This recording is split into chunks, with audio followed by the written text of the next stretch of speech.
मंडळी, भारताच्या वैभवाची साक्ष देणारी ही शिल्पकला पाहून तुम्ही नक्कीच चकित व्हाल आणि पुन्हा पुन्हा येथे येणारच। असं कर्नाटकच्या हसन जिल्ह्यातील यागची नदीच्या किनाऱ्यावर वसलेलं बेलूरचं चन्नकेश्वर मंदिर म्हणजे केवळ एक वास्तू नसून दगडांवर कोरलेलं एक अजरामर महाकाव्य आहे। होयसळ साम्राज्याचा सुवर्णकाळ आणि त्यांच्या अद्वितीय शिल्पकलेची साक्ष देणारं हे भव्य मंदिर राजा विष्णुवर्धन यांनी सन 1117 मध्ये चोळ राजांवर मिळवलेल्या ऐतिहासिक विजयाच्या स्मरणार्थ बांधायला सुरुवात केली होती।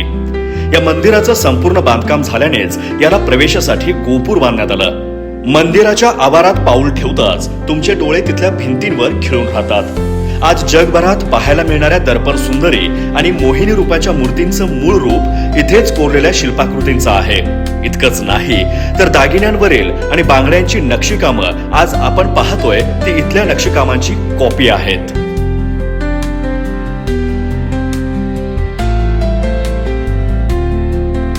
जवळपास 103 वर्ष अखंड चालू असलेल्या अथक परिश्रमांमधून उभं राहिलेलं हे मंदिर आजही जागतिक वारशाचा एक अमूल्य दागिना म्हणून दिमाखात उभा आहे।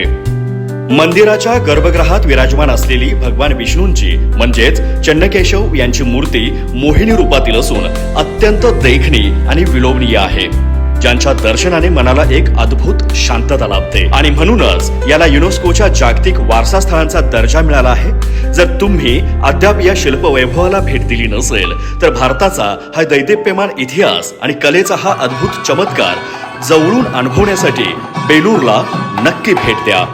धन्यवाद।